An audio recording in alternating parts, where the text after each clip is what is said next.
கிறிஸ்துவுக்குள் பிரியமானவர்களே, இயேசு கிறிஸ்துவின் நாமத்தினாலே இந்த நாளிலும் கூட நான் உங்களை வாழ்த்தி ஆசீர்வதிக்கிறேன். இந்த அருமையான நாளிலும் கூட 7/7/2025 அன்று நீங்கள் இவ்வளவு நாளும் ஊக்கமாகவும் உருக்கமாகவும் இடைவிடாமல் நீங்கள் ஜெபித்திருப்பீர்கள் என்று சொன்னால் நிச்சயமா இந்த நாள் உங்கள் வாழ்க்கையில் ஆசீர்வாதத்தின் மழையை காண்பீர்கள். யாக்கோபு 5:17-18 வசனத்தை நான் வாசிக்கிறேன். எலியா என்பவன் நம்மை போல் பாடுள்ள மனுஷனாய் இருந்தும் மழை பெய்யாதபடிக்கு கருத்தாய் ஜெபம் பண்ணினார். அப்பொழுது 3 வருஷம் 6 மாதம் பூமியின் மேல் மழை பெய்யவில்லை. மறுபடியும் ஜெபம் பண்ணினான். அப்பொழுது வானம் மழையை பொழிந்தது, பூமி தன் பலனை தந்தது. ஆமென். ஹல்லேலூயா, ஸ்தோத்திரம். தேவ ஜனமே, தேவன் தம்முடைய ஜனங்களின் ஊக்கமான ஜெபங்களுக்கு பதிலளிக்க இருக்கிறார். இயற்கை மழைக்காக ஜெபித்த எலியாவின் இந்த மிக சிறந்த உதாரணம் நாம் இன்னும் வேத பகுதியில் 1 ராஜாக்கள் 18 வரையிலும் நாம் பார்க்கிறோம். எனக்கு அருமையானவர்களே, பெருமழையின் சத்தம் கேட்க இருப்பதாக ஒரு சிறு அறிக்கை செய்துவிட்டு பின் ஜெப நேரத்திற்குள் அவர் கடந்து செல்கிறார்.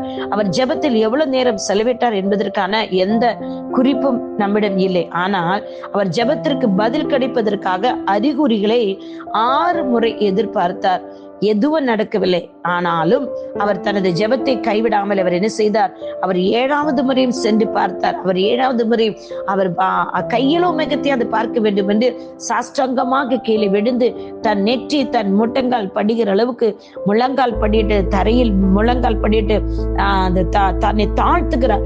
தன்னை தாழ்த்தி தன்னை பாருங்க, அவர் அந்த ஆசீர்வாதத்தின் மழையை மற்றவர்கள் பார்க்கும்படி, கூட இருந்தவர்கள் பார்க்கும்படி, நீங்களும் பார்க்கும்படி, அவரும் பார்க்கும்படி, நானும் பார்க்க முடியும். இன்றைக்கு வேதத்தை நமக்கு தேவனாகிய கர்த்தர் தீர்க்கதரிசிகள் மூலம் இந்த தீர்க்கதரிசன வார்த்தைகள் எல்லாம் உயிருள்ளவைகள். இந்த உயிர் உள்ளது, இந்த ஜீவன் உள்ளது உங்களை உயிர்ப்பிக்கும்படி இன்றைக்கு இந்த 7வது நாளில் நீங்க 6 நாள் ஜெபித்திருப்பீங்க, 6 மாசம் ஜெபித்திருப்பீங்க, 6 வருஷம் ஜெபித்திருப்பீங்க.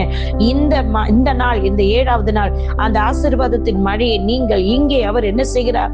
ஒரு கையிலோ மேகத்தை தான் பார்க்கிறார். 7வது முறை மழை வருவதற்கான ஒரு சிறிய அறிகுறி மட்டுமே தோன்றியதாக இருந்தாலும் அதை உறுதியா நம்பினார். மழை வந்தது, வானங்கள் திறக்கப்படுவதை நாம் அந்த வேத வசனத்தின் மூலம் பார்க்கிறோம். எனக்கு அருமையான தேவ ஜனமே, இன்றைக்கும் நீங்கள் ஏறெடுக்கிற ஜெபங்கள் உருக்கமானது, ஊக்கமானதும் கருத்தானதும் இடைவிடாத ஜெபமாய் இருக்குமாயின் நிச்சயமாக இன்றைக்கு என் தேவனாகிய கர்த்தர் ஏற்கனவே உங்களுக்கு ஆயத்தப்படுத்தி வைத்திருக்குது. எல்லாம் இன்றைக்கு கிடையாதுங்க. நீங்க இன்னைக்கு ஆசீர்வாதத்தை பார்க்கும்படி உங்களுடைய ஜெபங்களுக்கு விண்ணப்பங்களுக்கு பதில் நீங்கள் ஜெபிக்க வேண்டியதும் இந்த வருடம் தான், இந்த நாள், இந்த 6 நாளாக இருந்திருக்கலாம். ஆனால் நீங்க ஜெபிப்பீர்கள், அவருக்கு தெரியும். ஏற்கனவே அவர் உங்களுக்காக எல்லாவற்றையும் ஆயத்தப்படுத்தி வைத்திருக்கிறார். இந்த வேத வசனம் என்பது சொல்லுது, வேதாகம் என்பது உயிர் உள்ளதுங்க, ஜீவன் உள்ளதுங்க.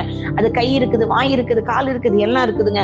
இந்த உயிருள்ள வார்த்தைகள் நீங்கள் விசுவாசித்தீர்கள் என்று சொன்னால் நிச்சயமா இந்த நாள் நீங்கள் அற்புதங்களையும் அதிசயங்களை காண்பீர்கள். உங்களுக்காக தேவன் வானத்தை திறந்து நமது நல்ல பொக்கிஷ சாலையிலிருந்து உங்களை ஆசீர்வதிப்பாராக.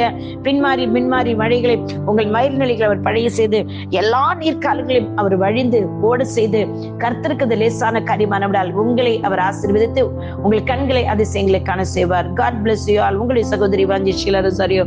ஆமேன், ஆமேன், ஆமேன். உருக்கமாய் ஜெபிங்கள், ஊக்கமாய் ஜெபிங்கள். உற்சாகப்படுத்துகிறேன்.